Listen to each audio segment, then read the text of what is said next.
ফ্লাইওভারের নিচে জাম সেখানে মানে ধাক্কাধাক্কি, সেখানে বসে বসে শীতই সিগারেট খেতে চট করে বানিয়ে আবার ঢুকি, সমস্ত রেল লাইন বন্ধ হয়ে যাচ্ছে। বসে সামনে এ আছে না ধাক্কা ধরে দেয়, সেটার করে ফাদিয়া তারা বসে বসে সিগারেট।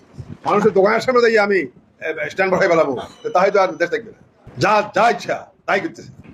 কিন্তু ড্রাইভার সিএনজি তার নিজের ইচ্ছা মতো পরিচালিত করতেছে। আমি শুধু দুই একটা খাওয়া দৃষ্টান্ত আপনাদেরকে দিই।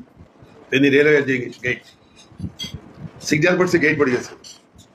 গেট পড়ে যাবার পরে পুলিশ মালিক দুনিয়ার মানুষের সামনে উল্টা পথে চট চট করে বানিয়ে আবার ঢুকি, সমস্ত রেল লাইন বন্ধ হয়ে যাচ্ছে। ফেনী হাসপাতালের সামনে যে মোড়টা আছে, সেই মোড়ে গেলে আপনি দেখবেন ওই যে তাই সে বসে সামনে এ আছে না চাকা ধরে দেয়, সেটার করে ফাদিয়া তারা বসে উঠেছিল। আর পেছনে আপনার বড় বড় গাড়ি 5 টাকা পর্যন্ত দাঁড়িয়ে আছে। এখন ডেলি মানুষ সাধারণত এদের সাথে কথা মারামারি লেগে গেছে। সর্বপ্রথম মালিক সমিতি নিজেরা একাত্ম হইয়া এটাকে সুশৃঙ্খল করার জন্য একটা নীতি নির্ধারণ করুন। সেই নীতি নির্ধারণের পরিপ্রেক্ষিতে আপনার সহসাই ডিসিএসপি কে নিয়ে প্রশাসনের সাথে বসেন যে আমাদেরকে আপনার এই লাইনে সহযোগিতা করতে হবে। সেই সহযোগিতার জন্য প্রয়োজনীয় পুলিশ বা পাহারাদার যা যা দরকার সেটা কিন্তু প্রশাসনের পক্ষ থেকে আসতে হবে। দ্বিতীয় এবং প্রথম দাবিটা হচ্ছে তাদের কাছে বলতে হবে যে আমাদেরকে অন্তপক্ষে বিশেষ বিশেষ জায়গায় সিএনজি স্টেশন করার মতো জায়গা বরাদ্দ দিতে হবে। মানুষের দোকানের সামনে যাই আমি স্ট্যান্ড বসাই বেলাবো, তাই তো আর দেশ থাকবে না। যেগুলো বলতেছি সেগুলো বাস্তব কথা। আইন মানতে হবে, আইন না মানলে কিন্তু দেশ চলবে না। ওই যে এই কয়েকটা জায়গার কথা বলেছি দাউদপুর সহ বিশাল খারাপ অবস্থা, যা যা ইচ্ছা তাই করতেছে।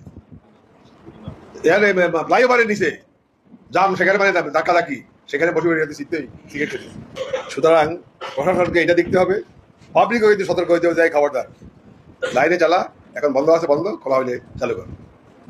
আর কোনো অবস্থাতেই এইভাবে যেখানে সেখানে স্ট্যান্ড করা চলবে না।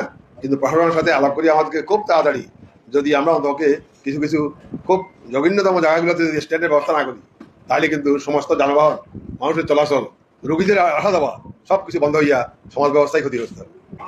মালিক সমিতি নেতারা, প্রশাসন সর্বপ্রথম, এমনকি চালকদের সমিতির যারা নেতা, ওদেরকে প্রথমত এই 3টা গ্রুপকে বসতে হবে। আপনার এই যে পৌরসভাতে বসছি, এখান দিয়ে অনেক সময় প্রণালী দেখবেন যে অবস্থা কি।